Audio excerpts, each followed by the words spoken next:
வணக்கம், நான் உங்கள் கௌசி. இன்று இலக்கிய மாலை என்ற யூடியூப் சேனலுக்காக உரையாற்ற வந்திருப்பவர் டென்மார்க்கிலிருந்து ஹேமா ராமச்சந்திரன் அவர்கள். இவருடைய சொந்த ஊர் மானாமதுரை இந்தியாவில் தான் இருக்கின்றது. அங்கே இருந்து திருமணத்திற்கு பின் தான் 1995 டென்மார்க் வந்திருக்கின்றார். இந்தியாவிலே MSc, BA, MCA படித்திருக்கிறார். சென்னை பள்ளிகளில் பணிபுரிந்திருக்கின்ற தற்போது டென்மார்க்கில் உள்ள தனியார் நிறுவனத்தில் அப்ளிகேஷன் டெவலப்பராக பணிபுரிந்து வருகிறார். அத்தோடு இலவசமாக தமிழ் ஆன்லைன் வகுப்புகள் நடத்தி வருகிறார். டெனிஸ் மக்களுக்காக இந்திய சைவ சமையல் வகுப்பு நடத்தி வருகிறார். தமிழ், ஆங்கிலம், டெனிஸ் ஆகிய மொழிகளில் ஆர்வமுடைய இவர் தன்னுடைய பேச்சாற்றலால் பல தளங்களில் உரையாற்றிக் கொண்டிருக்கின்றார். இவர் இன்று இலக்கிய மாலை என்ற யூடியூப் சேனலுக்காக உங்களுக்காக உரையாற்ற வந்திருக்கின்ற இவர் பல கல்லூரிகளிலே, பல்கலைக்கழகங்களிலே தற்போது சிறந்த ஆய்வு கட்டுரைகளையும் ஆய்வு நூல்களையும் ஆய்வு செய்து உரையாற்றிக் கொண்டிருக்கின்றார். இப்போது அவருடைய உரையை கேட்போம். வாருங்கள், நாங்களுக்குள் போவோம். வணக்கம் கௌசி. மிக மிக மிக அழகான ஒரு அறிமுகம் கொடுத்திருக்கீர்கள். மிக்க மிக்க நன்றி. அந்த அறிமுகத்திற்கு ஏற்றாற்போல் என் உரையும் அருமையாக இருக்க வேண்டும் என்று ஆவலுடன் நான் என் உரையை தொடங்குகின்றேன். இன்று நாம் பேச எடுத்துக் கொண்டிருக்கும் தலைப்பானது உலக அரங்கில் இணைய பயன்பாட்டில் அறிவியல் தமிழின் வளர்ச்சி. இதுதான் தலைப்பு. முதலில் இந்த தலைப்பை நாம் புரிந்து கொள்வோம். உலக அரங்கு என்றால் நமக்கு தெரியும், இணைய பயன்பாடு என்பதும் நமக்கு தெரியும். அறிவியல் தமிழ் என்பது ஒரு புதிதான ஒன்று. இதை பற்றி பலரும் பெரும்பாலும் கேள்விப்பட்டது அரிதான ஒரு விஷயமாக இருக்கிறது. எனவே இதை பற்றிய சில தகவல்களை இன்று நான் உங்களுடன் பேசப் போகின்றேன். இன்று முதலில் ஒரு முன்னுரை, அதன் பிறகு அறிவியல் தமிழின் வரலாறு, அதன் பிறகு இணையத்தில் அறிவியல் தமிழ் வரலாறு, இணையத்தில் அறிவியல் தமிழ் பயன்பாடு, கணித்தமிழ் ஆய்வுக் களங்கள், இறுதியில் ஒரு முடிவுரை. இப்போது நாம் தாய்மொழியாம் தமிழ் மொழியை எடுத்துக்கொள்வோம். இந்த தமிழ் மொழியானது இயல், இசை, நாடகம் என்று 3 வகைப்படும் என்று நமக்கு தெரியும். தற்போது மனிதனின் பரிணாம அறிவியல் தொழில்நுட்ப அறிவுக்கு ஏற்ப அறிவியல் தமிழ் என்றொரு பிரிவு வந்துள்ளது. 4வதாக அறிவியல் தமிழ் என்பது தமிழ் மொழியில் இடம்பெறும் அறிவியல் கல்வி, ஆய்வுகள், தகவல் பரிமாற்றம், பிற அறிவியல் புலமைசார் செயற்பாடுகளை குறிக்கின்றது. இங்கு அறிவியல் தமிழ் மொழியையும் தமிழ் மொழியில் இடம்பெறும் அறிவியல் தொடர்பான செயற்பாடுகளையும் ஒருங்கே காணலாம். தமிழ் சமுதாயம் சார்ந்த புரிதல்களை வளர்த்து கொள்ளவும், தமிழர் தேவைகளை நிறைவு செய்யவும், ஆங்கில உலகால் புறக்கணிக்கப்பட்ட துறைசார் விடயங்களை ஆராயவும் நமக்கு அறிவியல் தமிழ் கண்டிப்பாக தேவை. இன்றைய உலகமானது கணினி யுகம். இப்பொழுது உலகின் எல்லா வகை செயல்பாடுகளிலும் பல்வேறு துறைகளிலும் கணினியை பயன்படுத்தி வருவது அதிகரித்துக் கொண்டே வருகிறது என்பது உண்மை. எந்த ஒரு தொழில்நுட்பமும், அறிவியல் வளர்ச்சியும், கலை படைப்புகளும் அனைத்து தர மக்களையும் எளிதில் முழுமையாக சென்றடையும் போதுதான் அவை உண்மையாகவே வெற்றி அடைகின்றன.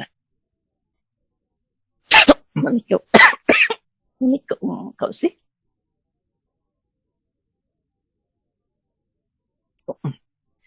மொழி முதன்மை பெறாத இடத்தில் சிந்தனை செழித்து வளர்வதில்லை. ஜப்பான் போன்ற வளர்ந்த நாடுகளில் தாய்மொழி வழி கல்வியினையும் அதனால் அவர்கள் பெற்று வருகின்ற உயர்வினையும் உலகமே என்று கண்டு வியக்கின்றது. மொழிக்கும் மனித சிந்தனைக்கும் உள்ள வலுவான தொடர்பை பல கோணங்களில் ஆராய்ந்து தாய்மொழியால் இயலாததை எம் மொழிகளாலும் சாதிக்க முடியாது என்பதை பல்வேறு அறிஞர்களும் ஆய்வுகள் மூலம் நிரூபித்துள்ளார்கள். தமிழை மொழியாக கொண்டவர்கள் அறிவியல் தொழில்நுட்பங்களை தமிழில் படிக்கும் பொழுது ஒரு வேறுபட்ட புரிதல் ஏற்படுகின்றது. வேறுபட்ட சிந்தனைக்கு வழி செய்கிறது. புதிய பரிமாணங்களில் மாறுபட்ட சூழலில் விடயங்களை ஆராய வழி செய்கிறது. ஓலைச்சுவடிகளாகவும் கல்வெட்டு செப்பு பட்டயங்களாகவும் வளர்ந்த தமிழ் மொழி இன்றைய சூழலில் உலக வலை பின்னலில் தன்னை அழகாக பிணைத்துக் கொண்டுள்ளது. கால வளர்ச்சிக்கு தகுந்தவாறு எந்த ஒரு மொழி தன்னை புதுமைக்குள் உட்படுத்திக் கொள்கிறதோ அந்த மொழிக்கு அழிவில்லை. அந்த வகையில் தமிழ் மொழி கணினி தமிழ் துறையில் வளர்ச்சி பாதையில் பயணித்துக் கொண்டிருக்கிறது.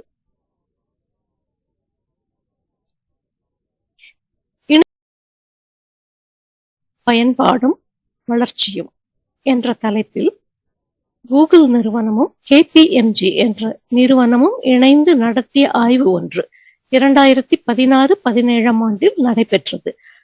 அந்த ஆய்வில் உலக அளவில் அதிகம் பயன்படுத்தப்படும் இந்திய மொழிகளில் தமிழ் முதன்மையாக இருக்கிறது என்று அறியப்படுகிறது. அதை நாம் இந்த படத்திலும் இப்பொழுது நாம் பார்க்க முடிகிறது.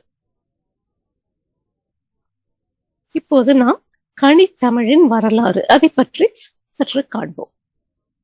தமிழ் எழுத்துருக்கள் என்று சொல்கிறோம், அதாவது ஆங்கிலத்தில் ஃபாண்ட்ஸ் என்று சொல்கிறோம்.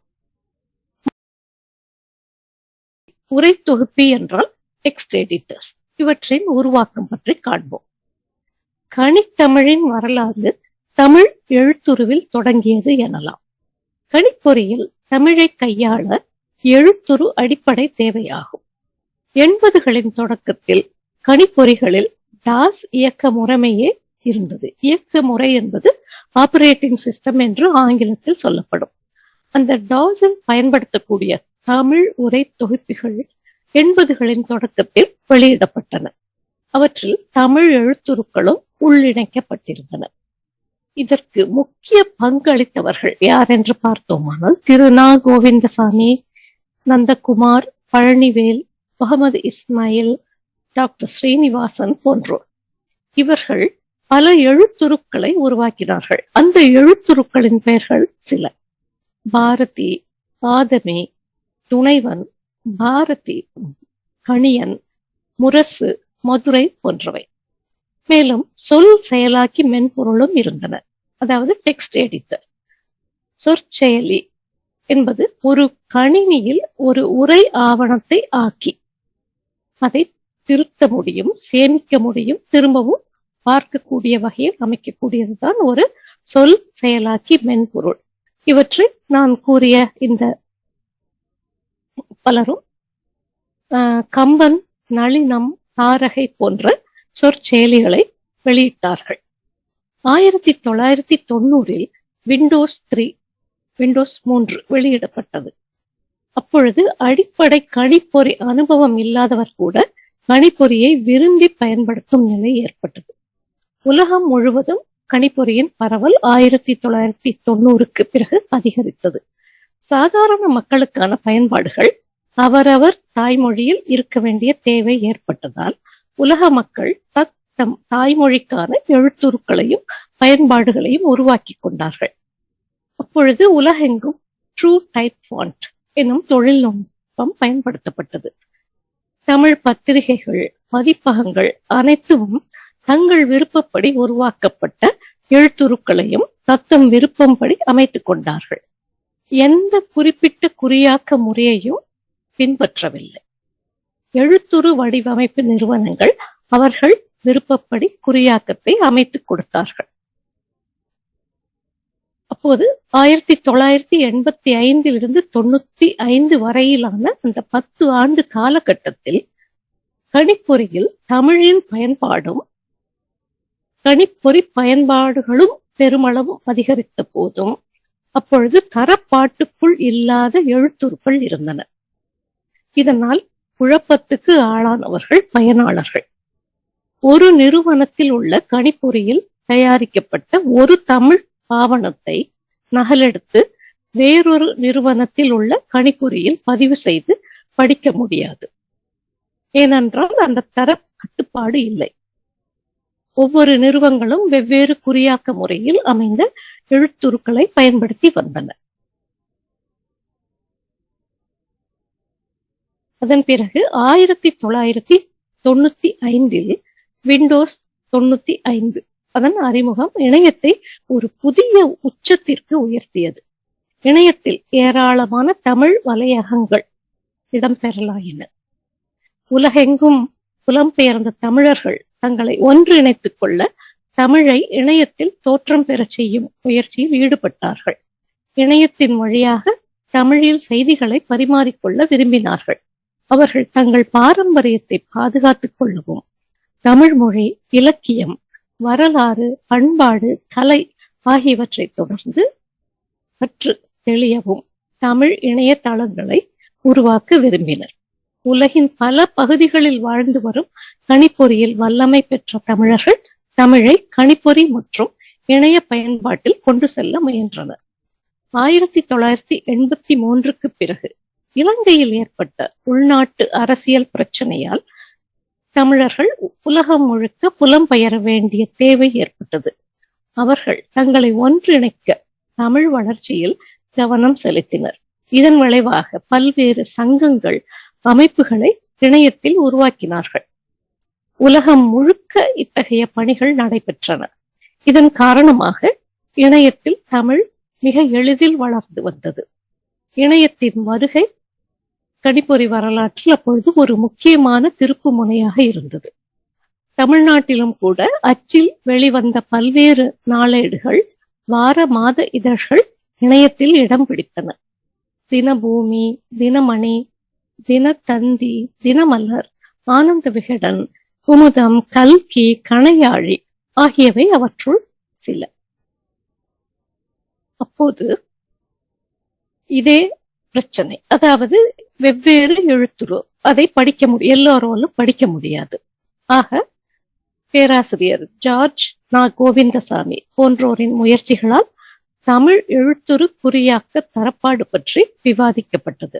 அப்போது தமிழ் ஆர்வலர்கள் பலரும் சேர்ந்து அஞ்சல் குழு வழியாக விவாதங்களை நடத்தி ஒரு எழுத்துரு குறியாக்கத்தை வடிவமைத்தார்கள்.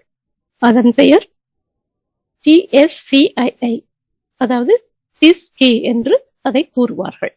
இதன் அடிப்படையில் அமைந்த தமிழ் எழுத்துருக்கள், மென்பொருள்கள் இலவசமாக விநியோகிக்கப்பட்டன.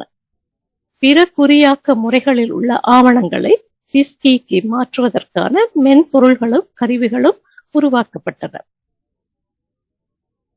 அதன் பிறகு டேப் ஆகிய இருமொழி ஒரு மொழி குறியாக்க முறைகள் முன்வைக்கப்பட்டன. தமிழ் 99 என்ற விசைப்பலகை வடிவமைப்பு பரிந்துரைக்கப்பட்டது.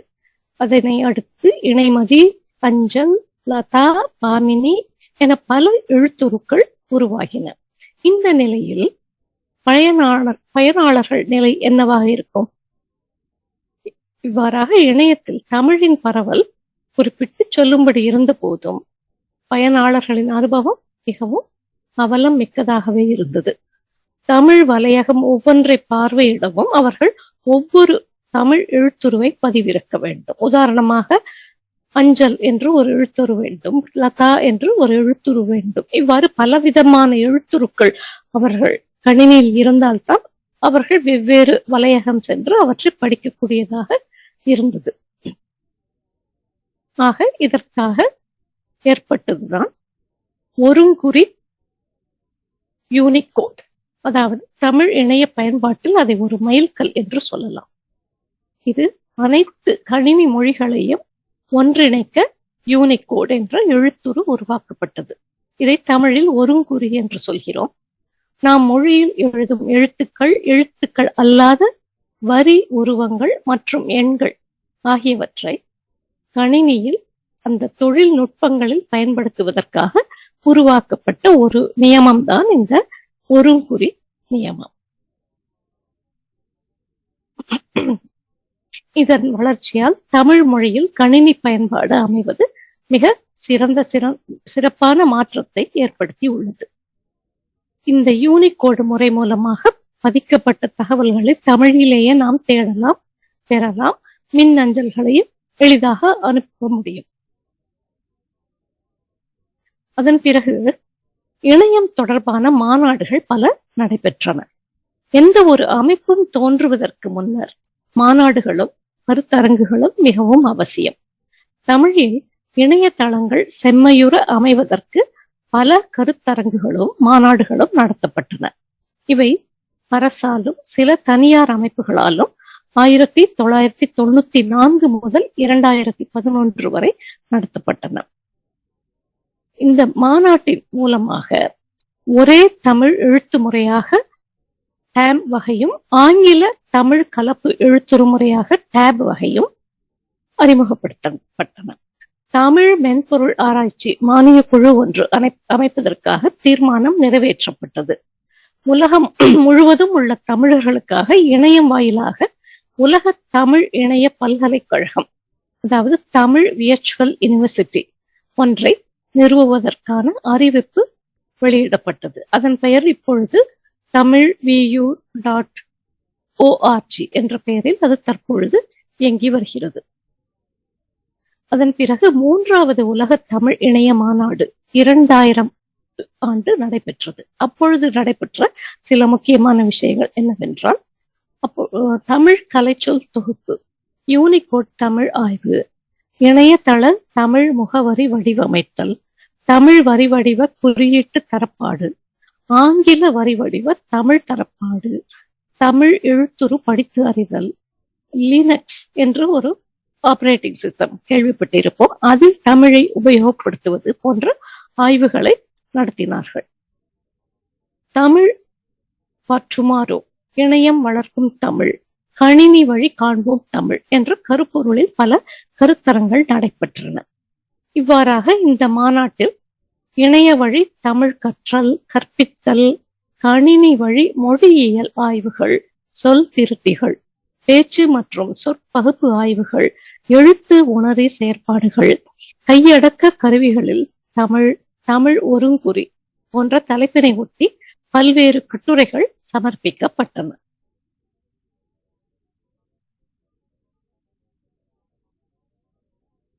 அடுத்ததாக நாம் காணவிருப்பது இணைய உலகில் நூல்களும் நூலகங்களும் என்ற ஒரு சிறு தலைப்பு. இது நாள் வரை நாம் அச்சிட்ட புத்தகங்களை கையில் எடுத்து புரட்டி வாசித்து பழக்கப்பட்ட நமக்கு கணினியும் இணையமும் மின் நூல்களையும் மின் நூலகங்களையும் நமக்கு அறிமுகம் செய்து வைத்துள்ளது. மின் நூல்கள் என்பன அச்சிடப்பட்ட அல்லது அச்சுக்கேற்ற நூலின் மின் அணுவியல் அல்லது எண்முறை பதிப்பு. கணினி, பலகை கணினி, திறன்பேசி முதலான கருவிகளில் வாசிக்கக்கூடியதாக இவை எண்ணிம முறையில் உருவாக்கப்பட்டிருக்கும். இந்த வகை மின்னூல்கள் மின்னூல் என்ற பொது பெயரில் அழைக்கப்பட்டாலும் அவை பல்வேறு அமைப்பில் உருவாக்கப்படுகின்றன. கோப்பு வடிவம் மற்றும் பயன்பாடுகளை அடிப்படையாக கொண்டு ஒவ்வொன்றும் வெவ்வேறு பெயர்களால் அழைக்கப்படும். உதாரணமாக PDF மின்னூல். இப்பொழுது பொதுவாக நாம் காணக்கூடிய நூல்கள் PDF, அதாவது போர்ட்டபிள் டாக்குமெண்ட் ஃபார்மேட், அந்த வடிவத்தில் இருக்கும். பழைய அச்சு நூல்களை அப்படியே ஸ்கேன் செய்து கணினி, பலகை கணினி மற்றும் திறன்பேசிகளில் பயன்படுத்தும் போது அவை PDF வடிவத்தில் இருக்கும். இந்த வகையான மின் நூல்களை உருவாக்குவது மிகவும் எளிது. அடுத்ததாக மீயுரை நூல். மீயுரை நூல்களில் ஒரு பக்கத்தில் இருந்து வேறு ஒரு பக்கத்திற்கு அதன் மீயுரை சுட்டியால் தட்டுவதன் மூலம் நம்மால் செல்ல முடியும். அடுத்தது பிளிப் புக், அதாவது புரட்டும் நூல். புரட்டும் நூல்களில் அச்சு நூல்களை புரட்டுவது போன்ற அனுபவத்தை நாம் பெற முடியும். அடுத்ததாக EPUB மென்னூல், அப்புறம் மோபி என்று சொல்லப்படும் கிண்டில் நூல். நாம் அச்சில் உருவாக்கும் நூல்களில் எழுத்து மற்றும் படங்களை இணைக்க முடியும். ஆனால் சில வகை மின் நூல்களில் அசையும் படங்கள் மற்றும் ஒளி கோப்புகளையும் இணைக்க முடியும். மென் நூல்கள் கணினி வாசிப்புக்கென்றே உருவாக்கப்பட்டவை. இந்த எழுத்து மற்றும் படங்களை நம்மால் பெரிதாக்கவோ அல்லது சிறியதாக்கவோ முடியும். மேலும் நூலின் அமைப்பையும் நம் விருப்பத்திற்கு ஏற்ப மாற்றிக்கொள்ள முடியும். கிண்டில் நூல்கள் அமேசான் கிண்டில் சாதனங்களில் பயன்படுத்துவதற்கு என்றே உருவாக்கப்பட்டவை. மேலும் சில மின் நூலகங்கள் பற்றி பார்ப்போம். மின் நூலகம் என்பது எண்ணிம என்றால் டிஜிட்டல், எண்ணிம அல்லது மின்னியல் முறையில் சேமித்து பாதுகாத்து வைக்கப்பட்டிருக்கும் மின் நூல்கள், படங்கள், ஆவணங்கள் முதலான தகவல் தொகுப்புகளை கணினி மற்றும் இணைய வழி அணுகக்கூடிய நூலகம். இந்த நூலகத்தில் சேமித்து மேலாண்மை செய்து பாதுகாத்து வைக்கப்பட்டிருக்கும் எண்ணிம உள்ளடக்கங்களை கணினி இணையம் மூலமாக உலகின் எந்த பகுதியில் இருந்தும் எந்த ஒரு இணைய வழி சாதனத்தின் மூலமும் பெற முடியும். மின் நூலகம் என்பது ஒரு தகவல் மீட்டெடுப்பு ஒருங்கியம். மின் நூலகம், மெய்நிகர் நூலகம், எண்ணிம நூலகம் போன்ற பெயர்களாலும் அழைக்கப்படும். நூல்களை தேடி இனி எந்த நூலகங்களுக்கும் பெரும் பொருட்செலவு, கால செலவு செய்து அலைந்து திரிந்து நாம் சிரமப்பட தேவையில்லை. நாம் இருந்த இடத்தில் இருந்தே கையில் உள்ள திறன்பேசி, பலகை கணினி அல்லது கணினிகளின் ஊடாக இணையத்தின் வழியாக மின் நூலகங்களை அணுகி நூல்களை வாசிக்கலாம், பதிவிறக்கம் செய்து கொள்ளலாம் அல்லது அச்சிட்டும் கொள்ளலாம். மாணவர்களுக்கும் ஆய்வாளர்களுக்கும் அறிவியல் மற்றும் சமுதாயவியல் வல்லுநர்களுக்கும் தேவைப்படும் அனைத்து மின் நூல்களும் இத்தகைய மின் நூலகங்களின் வழியாக இலகுவில் கிட்டும். உலகெங்கும் உள்ள பன்னாட்டு மாணவர்கள் மட்டுமல்லாது விருப்பம் உள்ள எவரும் தமிழ் மொழியை பயிலும் நோக்கில் உருவாக்கப்பட்ட தமிழ் இணைய பல்கலைக்கழகம். இதுதான் இந்த tamilvu.org என்ற தமிழ் இணைய கல்வி குழுமம். இந்த நிறுவனம் இப்பொழுது பெயர் மாற்றம் செய்யப்பட்டு தமிழ் இணைய கல்வி குழுமம் என்ற பெயரில் இயங்கி வருகிறது. தமிழ் இணைய கல்விக் கழகத்தின் மின் நூலகம் தமிழ் இலக்கண இலக்கிய நூல்கள், சங்க இலக்கிய நூல்கள், காப்பியங்கள், சமய இலக்கியங்கள், சிற்றிலக்கியங்கள், நெறி நூல்கள், நாட்டுப்புற இலக்கியங்கள், பாரதியார் பாரதிதாசன் கவிதைகள், கவிமணி தேசிய விநாயகம் கவிதைகள், கவிஞர் கண்ணதாசன் படைப்புகள் என்று பலவகை கிடைக்கின்றன. சங்க இலக்கிய நூல்களுக்கான உரைகளும் இந்த நூலகத்தில் கிடைக்கும். ஒரு நூலினுள் குறிச்சொற்களின் உதவியுடன் தேடும் வசதியும் உள்ளது. மதுரை தமிழ் இலக்கிய மின் தொகுப்பு திட்டம், ப்ராஜெக்ட் மதுரை என்பது இது இலவசமாக வெளியிடும் ஒரு திறந்த தன்னார்வ உலகளாவிய முயற்சியாகும். இந்த நூலகத்தில் திருக்குறள், ஔவையார் பாடல்கள் அனைத்தும் இடம்பெற்றுள்ளன. சங்க இலக்கியம் தொடங்கி இந்த கால இலக்கியம் வரை நெடுநல் வாடை, திருவாசகம், திருமந்திரம், 4000 திவ்ய பிரபந்தம், கல்வெட்டு பாடல்கள், பாரதியார், வைரமுத்து கவிதைகள், படைப்புகள், உரைநூல்கள் போன்றவை கிட்டத்தட்ட 450 நூல்கள் இங்கு உள்ளன. இந்த திட்டத்தின் சிறப்பு கூறு இலக்கியங்களை மின் பதிப்பு செய்து இவர்களின் அனுமதியோடு அந்த மின் தொகுப்பில் சேர்த்துக் கொள்ளலாம். இவையல்லாமல் இத்தொகுப்பில் உள்ள அனைத்து நூல்களும் ஒருங்குறியில் கிடைப்பதால் எழுத்துருச்சிக்கல் இங்கு கிடையாது. அடுத்ததாக சென்னை நூலகம். இந்த சென்னை நூலகத்தில் சங்க கால இலக்கியம் தொடங்கி இந்த கால இலக்கியம் வரையிலான நூல்கள் இடம்பெற்றுள்ளன. அவையும் ஒருங்குறியில் இருக்கின்றன.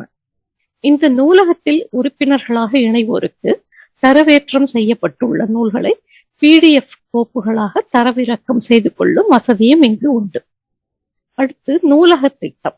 நூலக திட்டம் என்பது ஈழத்து தமிழ் நூல்களையும் எழுத்து ஆவணங்களையும் மின் வடிவில் இணையத்தில் பேணி பாதுகாத்து வைப்பதற்கான லாப நோக்கு இல்லாத தன்னார்வ முயற்சியாகும்.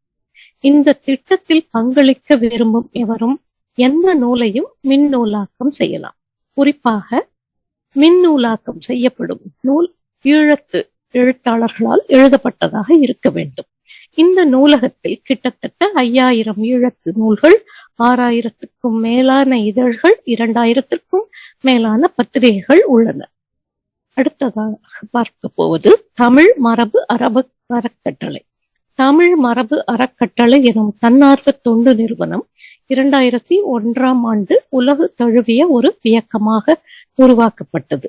இதன் நோக்கம் உலகில் இருக்கும் ஓலைச்சுவடிகள், அரும்பெரும் பழைய நூல்களை நகலெடுத்து இணையத்தில் மின் பதிப்பாக வெளியிடுவது ஆகும். Open reading room.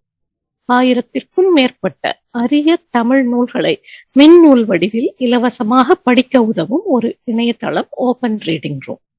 தமிழ் இணைய இதழ்கள் உலக அளவில் உள்ள தமிழ் வாசகர்களை உடனே எட்டுகின்றன. உலக அளவில் வாசகர்களை பெறுகின்றன. உடனடியாக மின்னஞ்சல் மூலமாக வாசகர்கள் கருத்து பரிமாற்றமும் செய்து கொள்கிறார்கள்.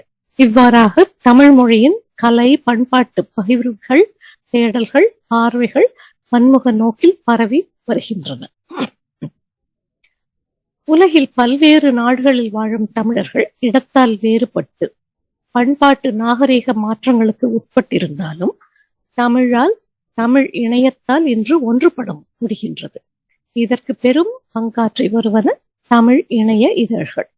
தமிழில் பல இணைய இதழ்கள் தற்போது வளர்ந்து வருகின்றன. அவற்றுள் குறிப்பிடத்தக்கவை என்று பார்க்கும் பொழுது அவை அம்பலம், திண்ணை, தமிழோவியம், வார்ப்பு, திசைகள், ஊடறு, நிலாச்சாரல், ஆறாந்திணை, மரத்தடி பதிவுகள் போன்ற இதழ்கள். இவை வாசகர்களை பெரிதும் கவர்ந்துள்ளன. இந்த இதழ்களில் சில மாத இதழ்கள், சில வார இதழ்கள், இவை பெரும்பாலும் இலக்கியம் சார்ந்த இதழ்கள். இந்த இதழ்களில் பெண்களுக்கானவை, கவிதைக்கானவை, செய்திகளுக்கானவை என்ற பிரிவுகளும் உண்டு. இப்பொழுது அடுத்து நாம் பார்க்க போவது இதன் கனித்தமிழின் வரலாற்றை நாம் இப்பொழுது பார்த்தோம். இனி மேற்கொண்டு இந்த கனித்தமிழ் செய்ய வேண்டியது என்ன என்பது பற்றி பார்ப்போம். ஏனென்றால் கனித்தமிழ் என்பது எழுத்துருக்கள், கலைச்சொற்கள் இவற்றில் மட்டும் அடங்கி போய்விடுவதில்லை. இதன் களங்கள் பரந்துபட்டவை. கால் பதிக்க வேண்டிய துறைகள் பல, கண்டெடுக்க வேண்டிய தொழில்நுட்பங்களோ ஏராளம். இவை ஒவ்வொன்றாக சாத்தியப்பட்டு வருகின்றன. முதலில் கலைச்சொல்லாக்கம். கனி பொறியியலின் கலைச்சொற்களை உருவாக்கியதில் பலரது பங்களிப்பு உள்ளது. கனித்தமிழ் ஆர்வலர்கள், இணையத்தில் இயங்கும் சமூக குழுக்கள், தமிழ் நாளிதழ்கள், வார மாத பத்திரிகைகள், நூலாசிரியர்கள், அரசு மற்றும் பல்கலைக்கழகங்கள் இவை அமைத்த கலைச்சொல்லாக்க குழுக்கள், சங்கங்கள் ஆகிய அனைவருமே கனித்தமிழ் கலை சொல்லாக்கத்தில் கணிசமாக பங்காற்றியுள்ளனர். எழுத்தாளர் சுஜாதா பத்திரிகைகளில் எழுதியதோடு 1000 கணிப்பொறி வார்த்தைகள் என்னும் நூலையும் வெளியிட்டிருக்கிறார். இந்த காலத்தில் சிறியோர் முதல் பெரியோர் வரை அனைவருக்கும் எழுதுவதற்கு சோம்பல், சில நேரம் தெரியாமல் செய்யும் எழுத்து பிழைகள், இலக்கண பிழைகள், தெளிவான சொல், ஆய்வுத்திறம் இல்லாமை முதலிய சிக்கல்களுக்கு உள்ளாகின்றார்கள். அதை எவ்வாறு சரி செய்து கொள்ளலாம் என்பதை இப்பொழுது பார்ப்போம். அதற்கு நாவி சந்தி, சுளகு, பொன்மொழி போன்றவை உதவுகின்றன.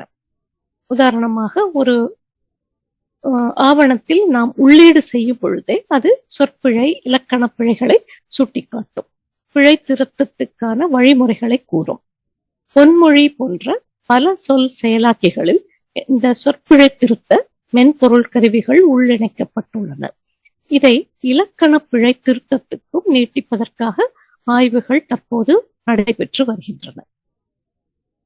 தமிழ் விக்ஷனரி என்பது இங்கிருந்து பல தமிழ் சொற்களை தரவிறக்கம் செய்து கொள்ளலாம். பிரபலமான பல தமிழ் அகராதிகளில் இருந்தும் சொற்கள் எடுக்கப்பட்டு சேர்க்கப்பட்டிருக்கின்றன. இங்கு கிட்டத்தட்ட தோராயமாக 3.5 லட்சம் சொற்கள் இங்கு இருக்கின்றன.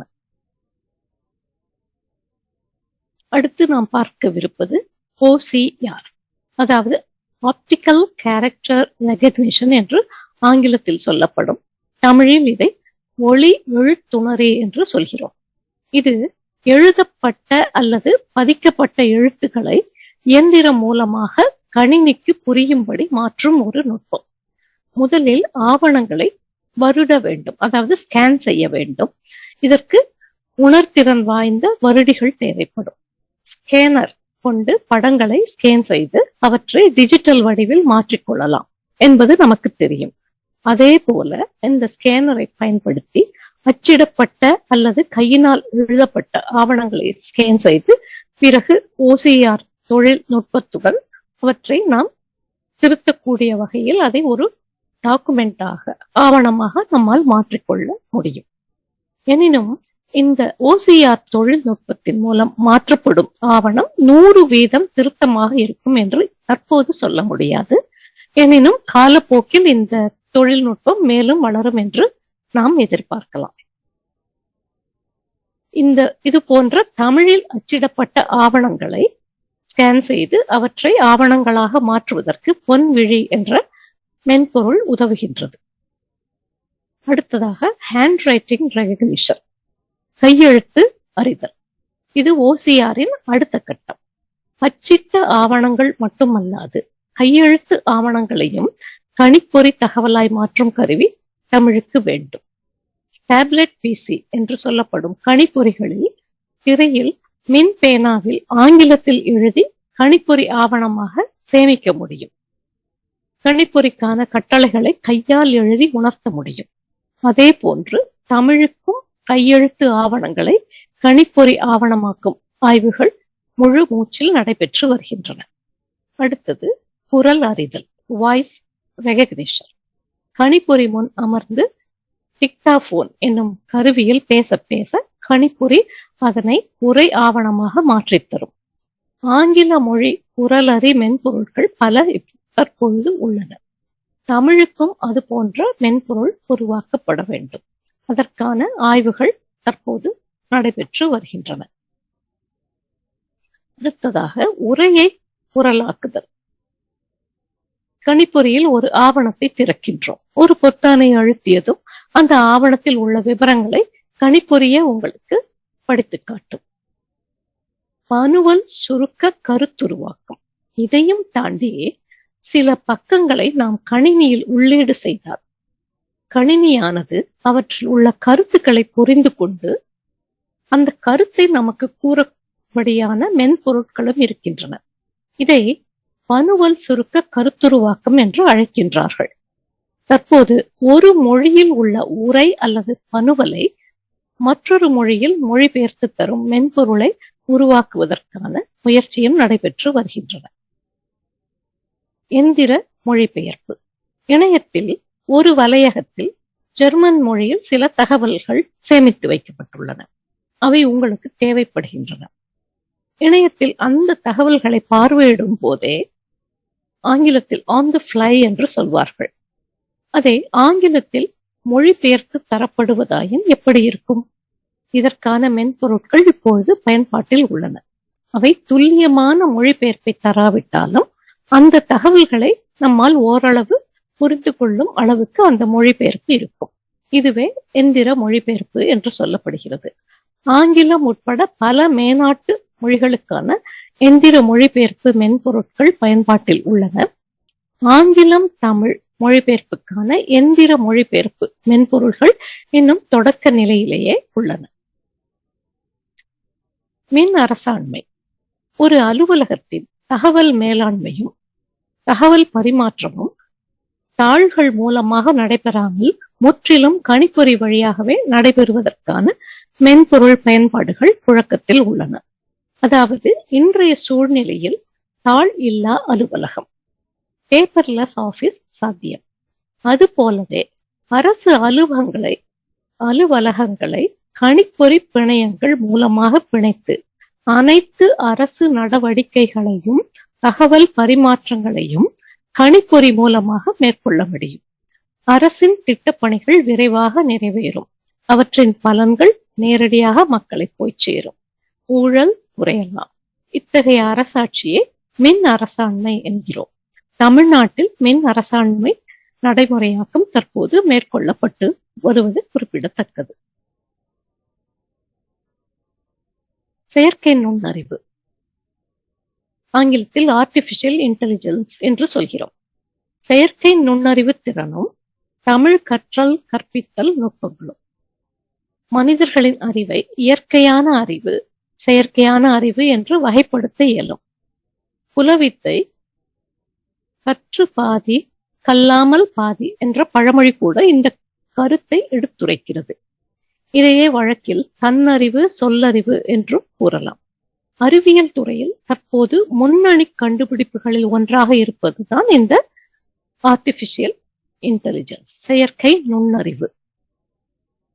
அதாவது தன்னிடம் இருக்கக்கூடிய தரவுகள், பெரும் அனுபவங்கள் அனைத்தையும் வைத்துக்கொண்டு அந்த இயந்திரமானது தானாகவே முடிவெடுக்கக்கூடிய செயல்பாடுதான் செயற்கை நுண்ணறிவு. உதாரணத்திற்கு, பிறந்து வளரும் ஒரு குழந்தையை தீயை தொட்டால் சுடும் என்பதை எவ்வாறு நாம் கற்றுக் கொடுக்க வேண்டும்? எவ்வாறு அது தொடாமல் தவிர்க்கிறது? ஒன்று, அது யாராவது சொல்லி இருக்க வேண்டும், அல்லது அது ஒரு முறை தீ சுட்ட அனுபவத்தை பெற்று இருக்க வேண்டும். அப்போது அந்த குழந்தை அடுத்த முறை தீயை தொடக்கூடாது என்கிற முடிவை தானாகவே எடுக்கிறது. அதே போல ஒரு முடிவை யாருடைய கட்டளையும் தூண்டுதலும் இல்லாமல் தன்னிடம் உள்ள தரவுகளின் அடிப்படையில், பெரும் அனுபவங்களின் அடிப்படையில் முடிவெடுக்கும் அறிவியலின் மிக மிக பெரிய கண்டுபிடிப்பு தான் செயற்கை நுண்ணறிவு.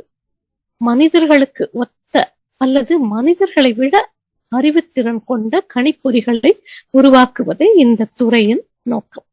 இந்த தொழில்நுட்பத்தின் தாக்கம் எல்லா துறைகளிலும் இருக்கும் என்பதால் இந்த தொழில்நுட்பமானது தமிழ் மொழியில் எந்த அளவு பயன்படுகிறது என்பதை அறிந்து எதிர்காலத்தில் இந்த தொழில்நுட்பத்திற்கு ஏற்ப நம் தமிழ் மொழியின் நுட்பங்களை வளர்த்துக் கொள்வதும் நம் கடமையாக உள்ளது. மற்றொன்று, பொருட்களின் இணையம், இன்டர்நெட் ஆஃப் திங்ஸ். நாம் இதுவரை மனிதர்கள் பயன்படுத்தும் இணைய பக்கங்களை பார்த்திருக்கிறோம்.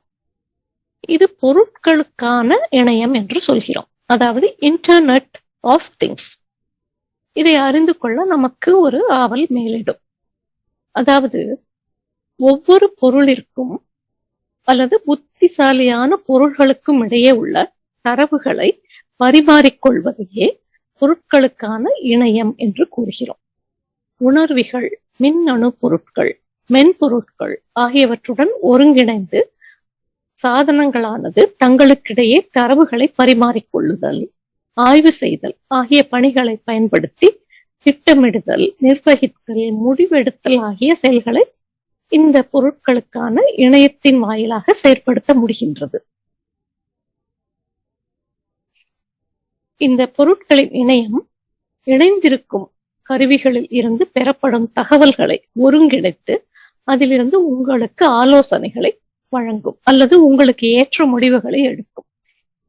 உதாரணமாக, தற்போது நடைமுறையில் இதன் பயன்பாடு அதிகமாக உள்ளது.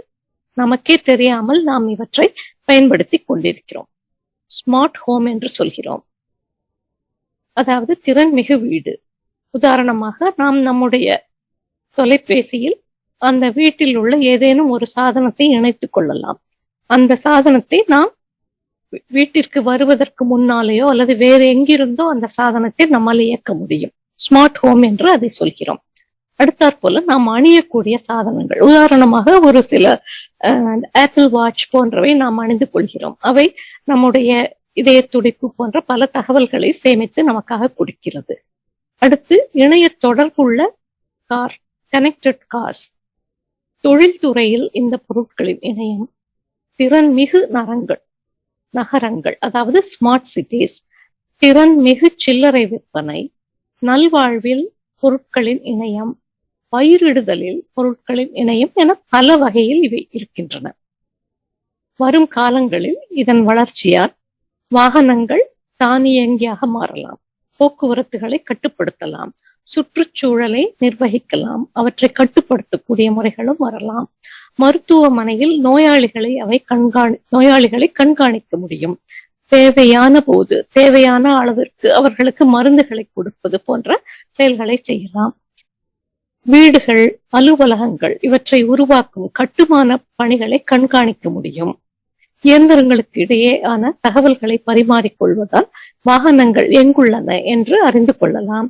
விவசாய பணிகள், தண்ணீர் வழங்குதல், நகரங்களை கண்காணித்தல் போன்ற எண்ணற்ற பல்வேறு பணிகளை பொருட்களுக்கான இந்த இணையத்தின் வாயிலாக நம்மால் செயல்படுத்த முடியும். அடுத்ததாக கிளவுட் கம்ப்யூட்டிங் என்று சொல்கிறோம். இந்த வார்த்தையும் நம் மேகக்கணிமை, இதை தகவல் தொழில்நுட்பத் துறையில் இது அடிக்கடி பேசப்படுவதை நாம் கேள்விப்பட்டிருக்கலாம். அன்றாட கணினி பயன்பாட்டின் போது நமக்கு தேவையான ஒரு அப்ளிகேஷனை நமது கணினியில் நிறுவாமல் இணையம் வழியாக அந்த சேவையை பெறுவதையே மேகக்கணினி என்று நாம் சொல்கிறோம். உதாரணமாக நாம் ஜிமெயில், கூகுள் கேலண்டர், யாஹூ போன்ற இணைய சேவைகளை பயன்படுத்துகிறோம். அப்படி என்றால் நாம் அந்த மேகக்கணினியின் பயன்படுத்துகிறோம் என்று பொருளாகும். ஏனென்றால் இவை அனைத்தும் அந்த கிளவுட் கம்ப்யூட்டிங் சேவையை அடிப்படையாக கொண்டு அமைந்துள்ளன. இந்த சேவைகளை நீங்கள் பெறும் பொழுது உலகில் எங்கோ ஒரு இடத்தில் உள்ள சர்வர் மூலமாக அந்த கணினி தொகுதியோடு இணைந்து கொண்டு அந்த தகவல்களை நீங்கள் பெறுகிறீர்கள். இந்த மேக கணினி என்பதற்கு ஒரு உதாரணம் நாம் பார்க்கலாம். உதாரணமாக நாம் செல்லும் இடமெல்லாம் ஆகாயம் இருக்கிறது. எந்த ஊருக்கு போனாலும் எந்த நாட்டுக்கு போனாலும் நாம் தலை தூக்கி பார்த்தால் நம் ஊரில் பார்த்த அதே ஆகாயம்தான் நம் கண்ணில் தெரிகிறது. அதுபோலதான் இந்த மேக கணினியும் நமது தனிப்பட்ட ஆவணங்கள் போன்றவற்றை நாம் இந்த ஆகாயத்தில் இருப்பது என்று இதை சொல்கிறோம்.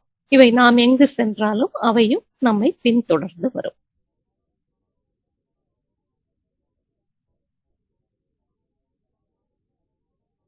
செயற்கை நுண்ணறிவுக்கான சில உதாரணங்களை தற்போது நான் காட்டியிருக்கிறேன். இவை எங்கெல்லாம் பயன்பாடு பெறுகின்றன என்பதை நாம் இதில் பார்த்துக் கொள்ளலாம். அடுத்ததாக இன்டர்நெட் ஆஃப் திங்ஸ் என்று பார்த்தோம். பொருட்களின் இணையம் எங்கெல்லாம் பயன்படுகிறது என்பது. இவையெல்லாம் எதிர்காலத்தில் நாம் தமிழில் இவற்றையெல்லாம் அனைத்து தொழில்நுட்பங்களையும் தமிழ் மொழியிலும் செயல்படுத்தப்பட வேண்டும். அப்போதுதான் தமிழின் பயன்பாட்டு எல்லை விரிவடையும். மேகக்கணிமை என்பது இவ்வாறு இருக்கின்றது.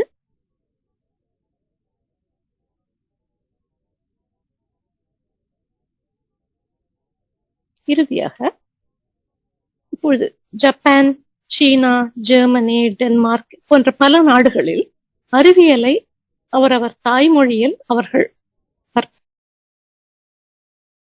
முன்னேற்றம் காண்கிறார்கள். அதுபோலவே நம் நாட்டிலும் செய்ய முடியுமா என்று நாம் பார்க்க வேண்டும். இதில் தமிழ்நாட்டில் 74% மட்டுமே படிப்பறிவு உள்ளவர்கள். இதில் ஒரு பெரும் விழுக்காட்டினர் தமிழில் அடிப்படை கல்வியை பெறுகின்றார்கள். அதே போல இலங்கையிலும் தமிழ் வழி கல்வியை பெரும்பான்மை தமிழ் மாணவர்கள் பெறுகின்றார்கள். மலேசியாவிலும் பெரும்பான்மை தமிழ் மாணவர்கள் அடிப்படை கல்வியை தமிழில் பெறுகின்றார்கள். ஆனால் இந்த தமிழ் கணிமை திட்டங்கள் என்றாலே ஒருவித தயக்கம் என்ற கல்லூரி மாணவர்கள் அவர்களிடம் மட்டுமல்ல ஆசிரியர்களிடமும் இருக்கிறது என்பது ஒரு கசப்பான உண்மை.